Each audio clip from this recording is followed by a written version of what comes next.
ஆயினும் ஒரு பரமபிதா எவ்வளவு வாய் பிழை போட்டுகிறார் சொல்லி he compares all this subhuman experience to the human being who was created in the image of God.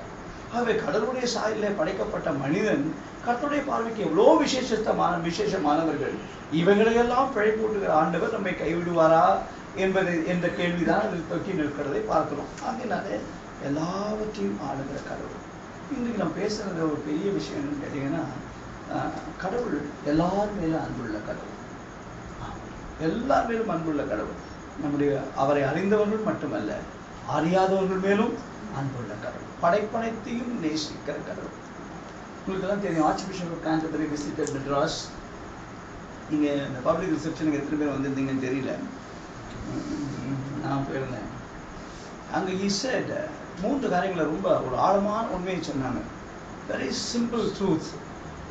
எப்படின்னு கேட்டீங்கன்னா, திருச்சபை search is called as the body of Christ. கடவுளுடைய திரு உடல் என்று சொல்லி திருச்சபை அழைக்கப்படுகிறது. என்னுடைய உடல் எப்படி இருக்க வேண்டும்? பிராம்பலை போல இருக்கணும். பிராம்பல் நினைக்கிறதை செய்ய வேண்டும். அது அப்படியாக வெளிக்காட்ட வேண்டும். அப்படியாகவே கடவுளுடைய உடல் கடவுளுடைய பண்பு நலன்களை வெளிக்காட்டுவதாக இருக்க வேண்டும். முதலாவதாக என்ன பண்பு நலன் சொன்னார்னா, what I appreciate is that God's faithfulness to humanity என்று சொன்னார். மனிதர் மீது கடவுளுடைய அந்த ஃபேத்ஃபுல்னஸ், உண்மை நிலைப்பாடு சொன்னார். Very few words he explained. எவ்வளவுதான் தப்பு செய்தாலும், எவ்வளவுதான் மீறி போனாலும், கற்பனைகளை விட்டு வழி நடந்தாலும், அவங்க உடன்படிக்கை உறவு விட்டு போனாலும் கடவுள் அவர்களை கைவிடவே இல்லை. நீ திரும்பி வருவானான்னு சிரிச்சித்து மீட்டு கொள்கிற கடவுளாக இருந்தார்.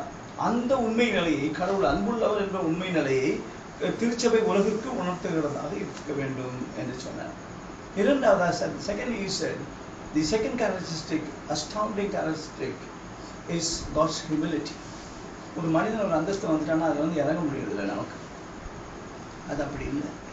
ஆண்டவர் மனிதனாக வந்தார் என்று சொல்றது பார்த்தா அது சாதாரண ஒரு தாழ்த்துகிற காரியம் அல்ல. அவர் எல்லாவற்றையும் கடவுளுக்கு சமமாக இருப்பதை கொள்ளையாடின பொருளாக எண்ணாமல், பவுல் அது பெரிய ஒரு கிரீக் பயற்றியாவே சொல்றார். தன்னை தான் வெறுத்து அடிமையின் ரூபம் எடுத்து சிலுவையின் மரண பரியந்தம் தன்னை தாழ்த்தினார்.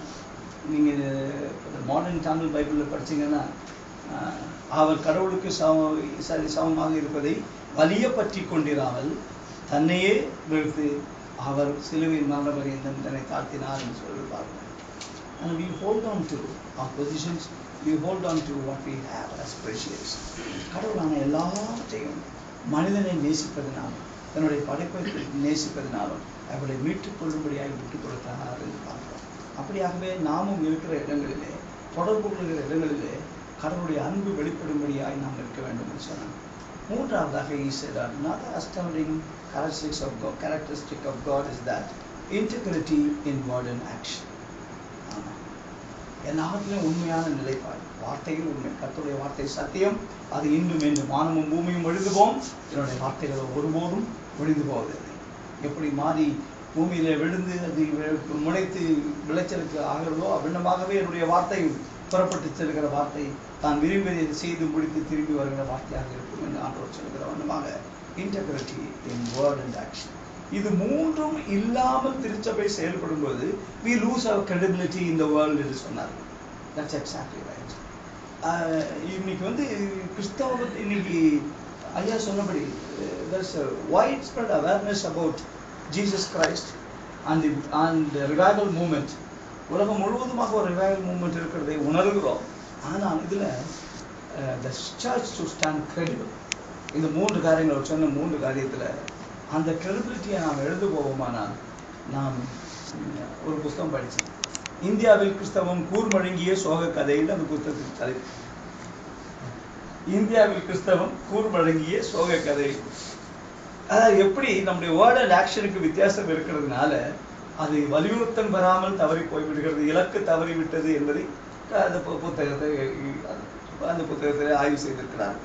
அப்படியாகவே நாமும் அப்படியாகவே வசனம் சொல்றபடி ஆண்டவருடைய சமூகத்தில் லைக் அ பாலிஷ்ட் ஏரோ, துலக்கமான அம்பாக ஆண்டவர் அனுப்புகிற இலக்கு நோக்கி செல்லும்படியாக கர்த்தர் உபயோகப்படுத்தும்படியாக ஒப்பு கொடுக்கிறார்.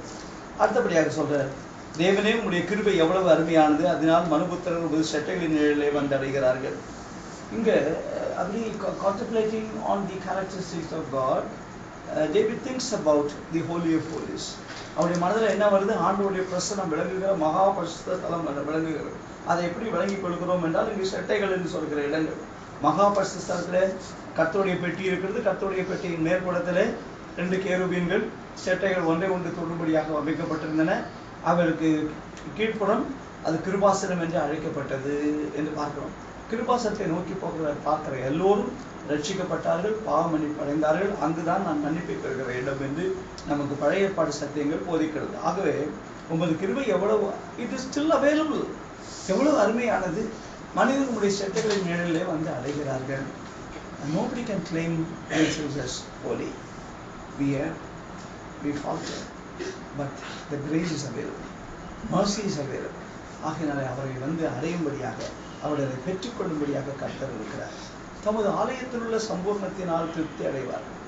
ஆலயத்தில் we dispense his word. ஆண்டோடைய வார்த்தை, வல்லமையுள்ள வார்த்தையை நாம் பிரசங்கிக்கிறோம், சிந்திக்கிறோம், வாசிக்கிறோம், கேட்கிறோம். ஆகையினாலே அது சம்பூர்ணமாக ஆண்டவரை போற்றுகிறோம், துதிக்கிறோம், அவருடைய பிரசனத்தை உணர்ந்துகிறோம். ஆகையினாலே நாம் அப்படியாகவே